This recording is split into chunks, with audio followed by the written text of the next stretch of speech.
안녕하십니까, 박종규 기술사입니다.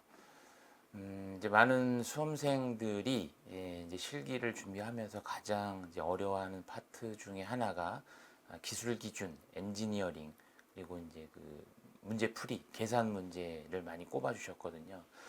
이제 어렵다기보다는 좀 익숙하지 않은 게 이제 가장 큰 문제죠. 그리고 교재나 뭐 이제 기타 이런 자료들을 보셔도 전체적인 이해가 안 된 상태에서 보시면 굉장히 어렵고, 단순히 이걸 암기만 한다는 건 한계가 있습니다. 그래서 어려워하시는 부분, 기술 기준하고 이런 계산 문제들에 대해서 한 20문제 정도씩 특강을 해드리도록 하겠습니다. 그래서 이 특강을 듣고 전체적인 개념을 잡으시고 빠르게 우리가 목표로 하는 200문제 정도입니다. 그래서 실기에서는 제가 늘 말씀드리지만 한 200개 정도의 아이템을 정리를 하셔야 됩니다. 최소입니다. 최소. 그래서 200개 정도 아이템을 내가 공부하는 기간 동안 정리하시고, 시험 보시기 한 일주일 전에는 그 200개 아이템에 대해서만 계속 반복적으로 공부를 하시는 게 가장 좋은 방법입니다.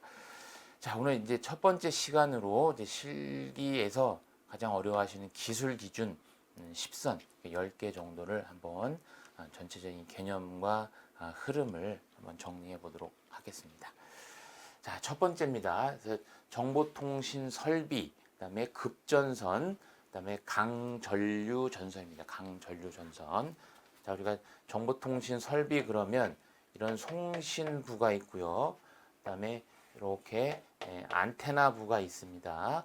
그다음에 안테나부가 있고, 이렇게 해서 이제 수신부가 있습니다. 수신. 이거는 이제 우리가 무선이겠죠. 무선. 무선. 만약에 무선이 아니고 유선이라면 여기 여기 이제 송신부가 있고 여기 수신부가 있다면, 유선 같은 경우는 이제 케이블로, 예를 들면 이렇게 광 케이블 이런 거는 이제 유선이 되겠죠. 유선. 이 부분은 안테나.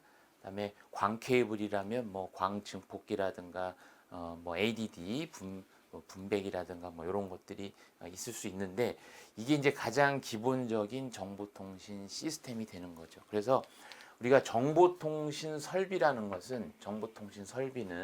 여기 보시면 유무선 방식으로 부호 또는 영상을 저장, 제어하거나 송수신하기 위한 기계, 기구, 선로를 우리가 정보통신 설비라고 합니다. 그래서 여기에서 얘기하는 이런 송신기와 그다음에 안테나, 그다음에 케이블, 그다음에 수신기, 그래서 정보를 유선이나 무선으로 전송을 해서 그다음에 저장이나 제어하기 위한 이런 모든 설비에 대한 기계, 기구, 선로.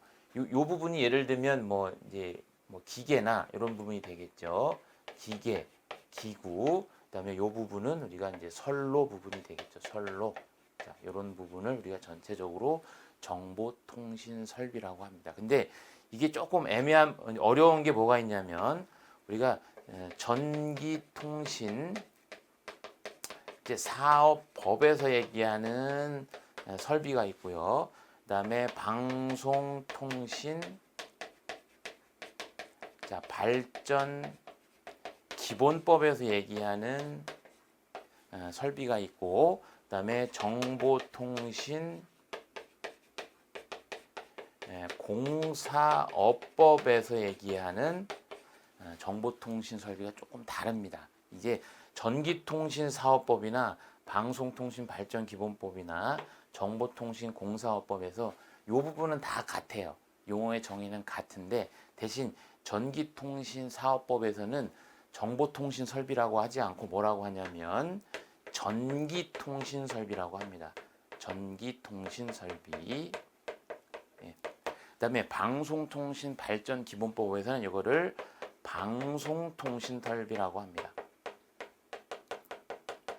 방송통신설비.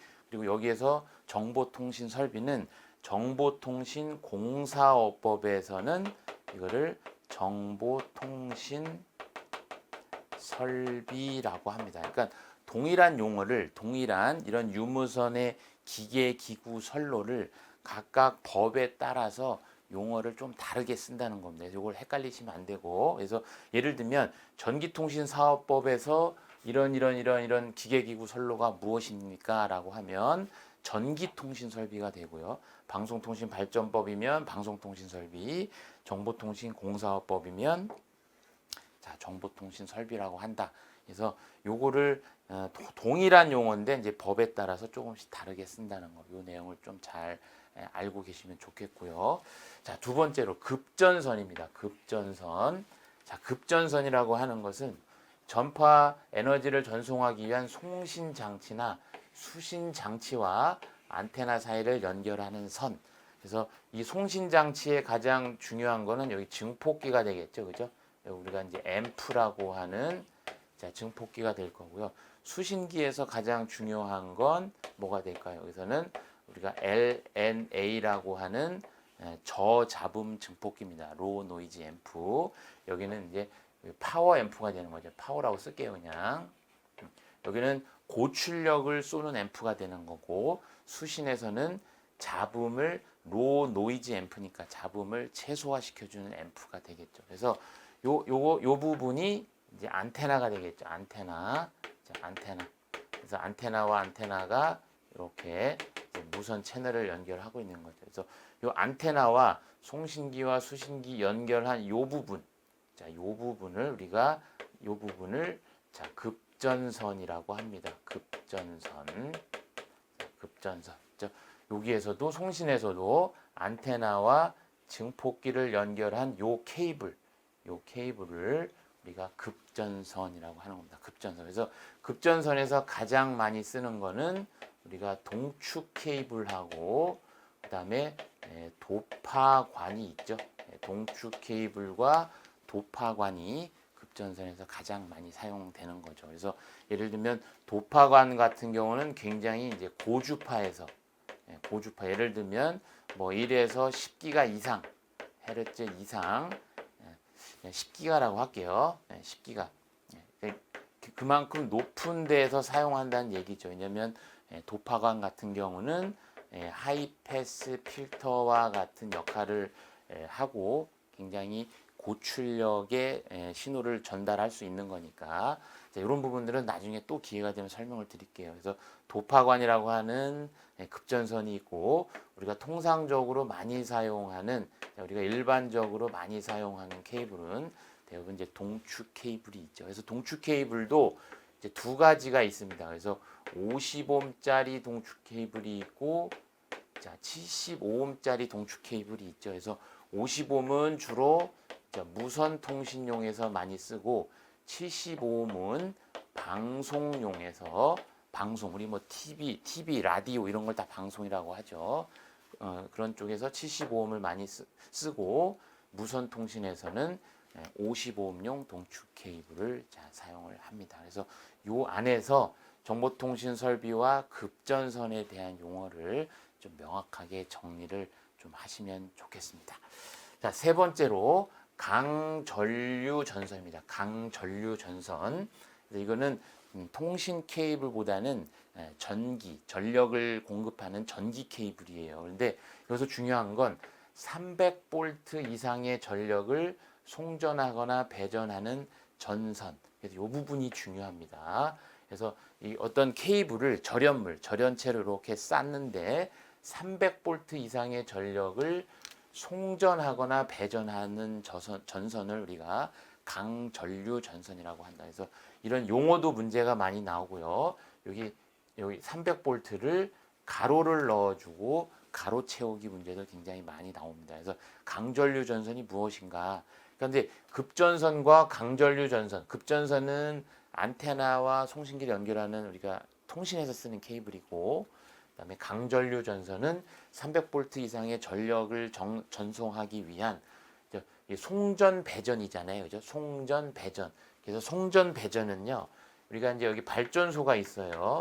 발전소가 있고 발전소를 통해서 이게 이렇게 전기를 공급을 해주는 거죠. 그래서 이런 걸 우리가 송전, 그다음에 발송이라고 합니다. 그래서 이런 케이블들, 그래서 이런 케이블들 300V 이상의 절연체로 이렇게 싼 케이블을 강전류 전선이라고 한다.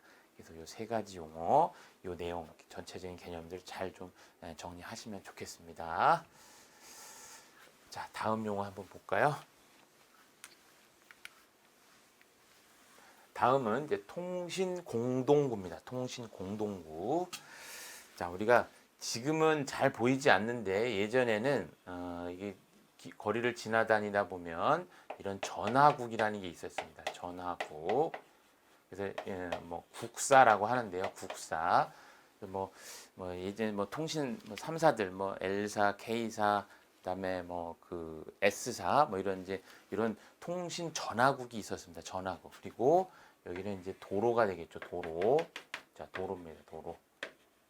이렇게 도로가 있었고, 그래서 통신 전화국에는 굉장히 많은 케이블들이 들어가야 되는데 지금은 요즘은 이런 광 케이블처럼 광 케이블만 가지고 대부분 통신을 하기 때문에 이런 대량의 케이블이 필요가 없었는데 예전에는 이런 우리 그 집에 전화선 있죠. 이런 집에 전화를 하기 위해서는 전화선 이렇게 집에 콘센트 보면 이렇게 생긴 콘센트 많이 보셨을 거예요. 그래서 이거를 우리가 RJ 11이라고 하는데 이렇게 네 개의 그 포트를 연결하는 전화선을 하기 위해서는 이렇게 그 케이블이 두 가닥에서 네 가닥이 필요했거든요. 그러니까 이런 우리가 이건 이제 동 케이블인데 이런 동 케이블을 각 댁내로 그죠? 모든 집으로 다 인입을 해주기 위해서는 이런 동 케이블이 엄청나게 많은 동 케이블이 필요했거든요. 그래서 이 지하 공간에 이런 지하 국사를 연결하는 지하 공간에 뭘 만들었냐면 통신 공동구라는 거를 만들었습니다. 통신 공동구. 그래서 여기 보면 국사로 인입되는 여기 이제 인입구가 있고요. 여기에는 이제 이렇게 굉장히 다양한 여기 이제 교환기라든가 아니면 그 이제 그 MDF라고 하는 MDF는 그 메인 디스트리뷰션 프레임, 그러니까 케이블을 이렇게 분배해 주는 겁니다. 분배. 그래서 이런 교환기나 MDF가 있는데 이런 통신 공동구에는 이렇게 뭐가 있냐면 케이블을 그 전달해 그 포설하는 이런 트레이가 있습니다. 트레이. 자, 트레이가 이렇게 설치가 되고요. 그래서 여기가 이 통신 공동구가 어느 정도 큰 거냐면 사람이 들어가서 작업을 할 수 있을 정도의 이런 그 굉장히 그 대규모의 그 어떤 그 뭐라 해야 되나 사람이 들어가서 작업할 수 있는 이런 구입니다. 공동구. 그러니까 작업 어떤 공간이 되겠죠. 그러면 이 트레이에 여기 이제 굉장히 많은 이런 케이블들이 이렇게 이제 포설이로 되는 겁니다. 포설이. 그래서 이 케이블이 이렇게 국사로 이렇게 들어갈 수 있게끔. 그래서 이런 공간을 우리가 통신 공동구라고 합니다. 통신 공동구. 그러니까 굉장히 이런 통신 공동구가 이런 국사나 아니면 대규모 아파트 단지가 생긴다 이러면 이런 통신 공동구를 꼭 만들어 놔야 됩니다. 왜냐하면 케이블이 워낙 많기 때문에. 그래서 이 통신 공동구에는 기술 기준에서 조명 시설, 그죠? 배수 시설, 소방 시설, 환기 시설, 접지 시설을 필수로 하라고 기술 규정에서 정하고 있습니다. 왜냐하면 사람이 들어가서 작업을 해야 되기 때문에, 그죠? 사람이 들어가서 작업을 해야 되니까 당연히 요 안에 뭐가 있어요? 이렇게 조명 시설이 꼭 필요합니다. 조명, 그죠? 조명 시설이 필요하겠죠. 그리고 지하에 있기 때문에 만약에 물이 이렇게 인입이 될 수 있으니까 물 같은 것들이 인입이 될 수 있으니까 여기에 뭐요? 이렇게 배수 시설을 꼭 합니다. 물이 빠질 수 있는 배수 시설. 그리고 사람이 들어가고 이런 그 전등이나 이런 전기 설비가 들어가기 때문에 여기 뭐가 필요하냐면 요 감지기가 필요합니다. 감지기. 그래서 소방 시설은 요걸 우리가 이제 소방 시설이라고 하는데, 그래서 소방 시설은 항상 두 가지가 있어요. 그래서 감지기가 있고요. 감지기가 있고 소화 설비가 있습니다. 이게 통상적으로 우리가 감지기는 뭐예요? 연기 감지기도 있고, 자, 열 감지기 같은 것들이 있죠. 연기를 감지할 거냐, 열을 감지할 거냐. 그리고 소화 시설은 우리가 가장 많이 쓰는 게 이제 스프링클러죠. 스프링클러, 그죠? 스프링클러. 그리고 이런 그 전자 장비들, 이런 전기 설비들이 있는 곳에서는 스프링클러는 이제 물을 쓰는 거니까. 그래서 이런 데에서는 우리가 한론 소화 설비는 이런 기기들이 있는 기기들이 손실되면 물에 의해 손실되지 않게 하기 위해서 만드는 이런 한론 소화기들이 많이 쓰죠. 자, 그래서 이런 것들을 소방 설비를 감지기와 항상 소화 설비로 구분을 합니다. 그래서 여기에는 소방 시설이 꼭 필요하다. 그리고 사람이 있기 때문에 여기에 이제 환기 시설. 그래서 환기 시설은 뭐 이렇게 해서 예를 들면 이렇게 그 바람을 이렇게 왔다 갔다 해주는, 그래서 바람을 밖으로 유입해주는, 그래서 배기 흡기, 그래서 공기를 밖에서 공기를 넣어주고 빼주고, 그래서 배기하고 흡기하는 이런 설비들, 이런 환기 설비들이 꼭 필요합니다.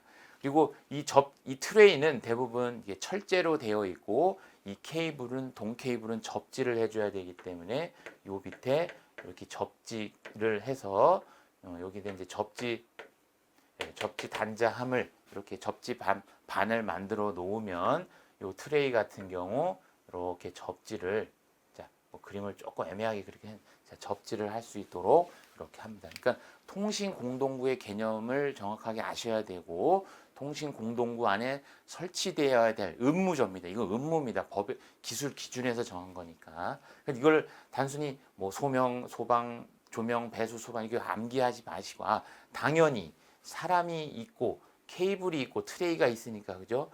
배수 시설, 환기 시설, 접지 시설, 그죠? 그다음에 뭐에 소방 시설, 또 사람이 필요하니까 이건 조명 시설, 이런 것들이 당연히 필요하겠구나라고 이해를 하시고 공부를 하시면 좋겠습니다. 그래서 이런 것들을 우리가 통신 공동구라고 한다. 이 개념도 좀 잘 정리해 놓으세요. 자, 다음 용어 한번 볼까요? 자, 다음은 이제 국선 단자함, 그리고 일반적인 단자함, 군의 통신 선로입니다. 군의 통신 선로. 그래서 우리가 이제 이렇게 보면 여기를 우리가 이제 구내라고 합니다. 구내. 그래서 구내는 이제 건축주가 이제 허가받은 이제 공간, 여기를 우리가 구내라고 합니다. 그리고 여기는 이제 구외라고 하죠. 구외는 사업자 구간입니다. 사업자. 그래서 사업자가 여기 이제 맨홀을 만들어 놓죠. 그래서 사업자가 이 맨홀을 만들고요. 이런 이제 지상이라고 여기 보면, 그리고 건축주도 여기에 이렇게 맨홀을 설치합니다. 이게 사람이 들어가서 뭔가 작업할 수 있다고 해서 이제 맨홀이라고 하는 거예요. 맨홀. 만약에 손으로 그냥 할 수 있는 정도면 이제 수공이라고 하는 거죠. 수공. 그래서 맨홀과 맨홀을 이렇게 연결을 이제 관로를 통해서 연결을 합니다. 그러면 이 통신 사업자가 여기에서 이제 케이블을 이렇게 이제 인입을 하는데, 최초로 인입되는 공간이 어디냐면 우리가 알고 있는 MDF, 자, 집중 군의 통신실로 최초로 인입이 됩니다. 그래서 집중군의 통신실에는 이 사업자가 제공하는 케이블을 접속할 수 있는 국선 단자함을 이렇게 만들어 놓습니다. 그러면 물론 이제 건축주는 여기 국선 단자함까지 당연히 이렇게 배관을 이렇게 해놓죠. 그러면 이 사업자는 통신 케이블을 이렇게 해서 국선 단자함까지 이렇게 연결을 해줍니다. 그래서 사업자가 연결하는 구간. 그래서 이 맨홀과 맨홀 사이, 그러니까 그러니까 공간적으로 사업자와 건축주를 구분하는 구간은 여기. 그래서 이 부분도 우리가 분계점이라고 하고요. 분계점. 그래서 이 부분은 사업자와 건축주의 어떤 그 완벽하게 분리되는 공간, 여기를 우리가 분계점이라고 보고요. 그다음에 여기 국선 단자함은 이 케이블입니다. 왜냐하면 사업자가 국선 단자함까지 케이블을 인입해 주기 때문에 여기도 이 케이블 입장에서는, 여기는 이제 케이블이죠. 케이블 입장에서는 이 부분이 분계점이 되는 겁니다. 여기는 이제 공간적인 입장에서는 여기가 분계점이 되는 거고, 케이블 입장에서는 여기가 분계점이 되는 겁니다. 그래서 이쪽 뒤부터는 이제 예를 들면 여기 101동이라는 이 아파트가, 101동이라고는 이제 아파트가 하나 있다, 이렇게 정의를 해볼게요. 그래서 1층, 2층, 3층 뭐 이렇게 있겠죠. 그러면 여기에 요 아파트를 대표하는 101동을 대표하는 자, 동단자함이 있습니다. 동단자함. 그래서 동단자함이 있고, 또 여기에 보면 이 층에, 층, 여기는 우리가 이거를 층단자함이라고 합니다. 단자함, 층단자함. 그래서 1층, 2층, 3층, 4층이다. 그러면 여기가 만약에 401호다. 이걸 좀 크게 그려보면 401호에도 내부적으로 401호 내부에는 세대 단자함이 있습니다. 그래서 세대 단자함. 그래서 케이블이 여기서부터 이렇게 동단자함으로 이렇게 연결을 해주고, 그죠? 동단자함에서 이렇게 층단자함으로 연결을 하고, 층단자함에서 이렇게 세대 단자함으로 연결을 해줍니다. 그래서 여기서 보시면 자, 국선과 군의 간선 케이블, 그죠? 국선과 이쪽을 우리가 뭐라고 하냐면 여기서부터 요 부분을 우리가 군의 간선, 전체적으로 군의 케이블이라고 합니다. 군의 케이블, 군에서 사용하는 케이블이니까 자, 군의 케이블. 그래서 국선과 군의 간선. 여기서 왜 군의 간선이라고 하냐면 요 부분을 우리가 군의 간선이라고 합니다. 군의 간선, 요 부분을. 그리고 동단자함에서 층단자함으로 올라가는 걸 우리가 건물 간선계라고 합니다. 건물 간선. 그리고 층단자함에서 세대 단자함으로 가는 요 부분을 우리가 수평 배선이라고 합니다. 수평 배선. 그래서 이 군에 설치되는 군의 케이블은 세 종류. 뭐예요? 여기 군의 통신 선로죠. 군의 통신 선로. 여기 써볼까요? 그냥 군의 통신 선로입니다. 자, 군의 통신 선로 세 가지는 군의 간선계, 건물 간선계, 수평 배선계, 이렇게 세 가지가 있는 겁니다. 그리고 각각에서 사용하는 단자함은 국선 단자함, 동단자함, 층단자함, 세대 단자함, 이렇게 네 가지의 단자함이 있습니다. 그래서 국선 단자함은 통신 사업자와 이 군의 통신 선로를 연결해주는 요 단장, 국선 단장. 그래서 여기서는 케이블의 분계점이 된다고 말씀드렸죠. 분계점의 의미가 뭐냐면, 만약에 이 국선 단자함 뒤쪽으로 케이블에 문제가 있다 그러면 사업자가 책임을 지는 거고요. 국선 단자함 기본으로 뒤쪽 통신 군의 선로가 문제가 된다 하면 건축주가 책임을 지는 겁니다. 자, 여기서도요. 만약에 맨홀 구간, 요 군에서 이쪽 맨홀 구간에 문제가 생기면 사업자가 책임을 지는 거고요. 이쪽 구간, 이쪽 맨홀부터 이쪽 관로가 문제가 생기면 건축주가 책임을 지는 겁니다. 그래서 이 부분을 우리가 분계점이라고 합니다. 분계점. 그래서 분계점도 시험에 아주 잘 나오는 문제 중에 하나죠. 자, 그래서 요 개념, 국선 단자함과 그다음에 단자함들, 군의 통신 선로 세 종류를 좀 잘 이렇게 한번 그려보시면, 뭐 어려운 건 아니니까요. 근데 용어를 모르시면 너무 어려운 문제지만 용어를 알고 나면 굉장히 쉬운 내용입니다. 자, 요 내용을 좀 머릿속에 잘 좀 넣어 놓으시고요. 자, 다음 내용 한번 볼까요? 그래서 여기에는 자, 이제 전체적으로 이제 그림을 한번 간단하게 그려보겠습니다. 여기에 이제 국선 단자함이 있고요. 간단하게만 쓸게요. 여기 국선 단자함이 있고요. 국선 단자함. 그리고 여기에 동단자함이 있습니다. 그래서 동단자함이나 자, 층단자함입니다. 동이나 층. 왜냐하면 한 동에 동단자함과 층단자함이 다 따로 있는 경우도 있고요. 하나만 있는 경우도 있습니다. 그래서 이거는 동이나 층은 이제 하나로 봅니다. 하나로. 그래서 동하고 층에서 어느 구분으로 가냐면 이제 세대 단자함으로 자 들어갑니다. 세대 단자함. 그래서 아까 말씀드린 것처럼 요 구간을 우리가 군의 간선이라고 했었죠. 군의 간선. 그리고 동이나 층에서 세대로 가는 거는 수평 자 배선이라고 했고요. 근데 만약에 동단자함과 층단자함이 따로 있다 그러면 밑에서 위로 올라가는 그래서 동단자함에서 층단자함이 따로 있어서 위로 올라가면 요거를 우리가 건물 간선계라고 했었죠. 건물 간선. 자, 그래서 우리가 기술 기준에서 이렇게 요 그림이 뭐라고 봤을 때 우리가 이제 공동주택이라고 볼게요. 일단 공동주택.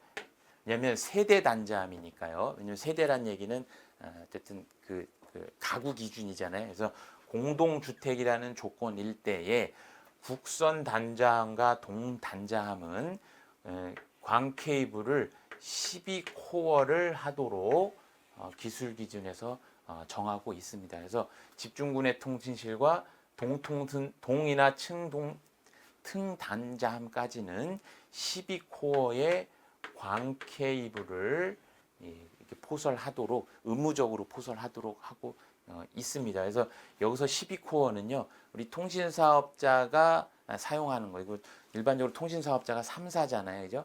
그래서 L사, S사, K사가 2코어씩. 그래서 6코어. 그다음에 케이블 사업자가 2코어. 그래서 8코어. 나머지 4코어는 자, 예비로 사용하라고 12코어를 의무적으로 적용하라고 하고 있습니다. 그다음에 동단자함부터 세대 단자함까지는 2코어를 하라고 하고 있습니다. 2코어. 근데 여기서는 광 케이블인데 광 케이블 중에 싱글 모드입니다. 광 케이블 중에 싱글 모드. 우리가 광 케이블은 싱글 모드와 멀티 모드가 있죠. 싱글 모드는 코어가 굵기가 얇고 좀 더 대용량 전송이 가능한 걸 우리가 싱글 모드라고 했었죠. 그래서 여기서는 광 케이블 2코어고요. 그다음에 여기서 보시면 꼬임선 4P가 1회선입니다. 꼬임선 4P는 우리가 이제 꼬임선 4P가 1회선입니다. 네, 꼬임선 4P가 1회선이니까 우리가 이제 UTP 같은 경우죠. UTP가 어떻게 생겼어요? UTP가 하나, 둘, 셋, 넷, 다섯, 여섯, 일곱, 여덟. 그래서 2P씩 총 4P가 들어있는 거잖아요. 그래서 이 2P를 옆으로 이렇게 보면 어떻게 돼 있어요?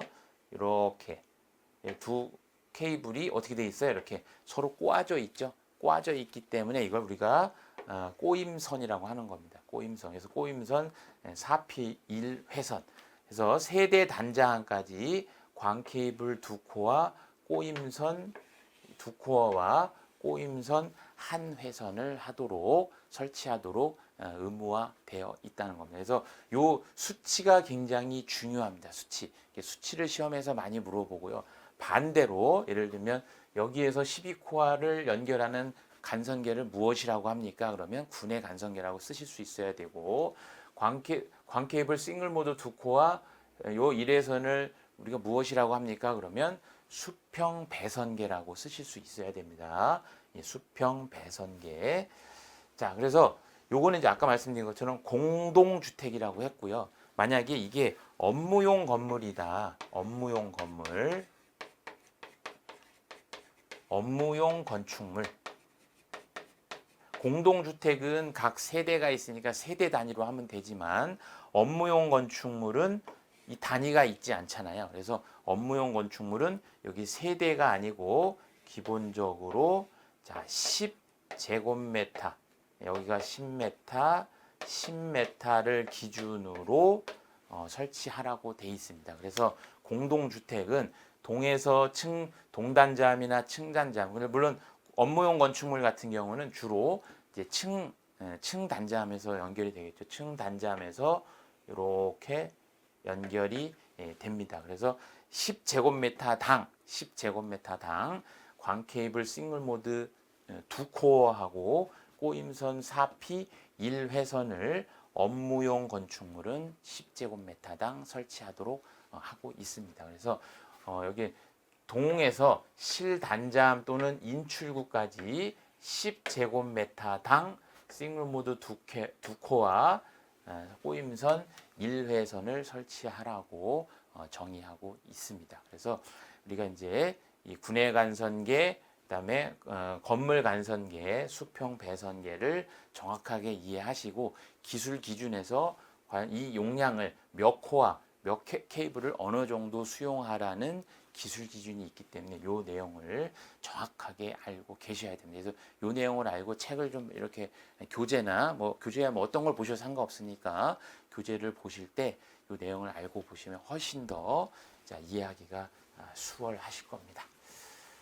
자, 이렇게 해서 한 10가지 정도 용어를 한번 정리를 해 봤는데요. 우리가 가장 쉬우면서도 이걸 접하지 못하신 분들은 가장 어려운 부분이기는 해요.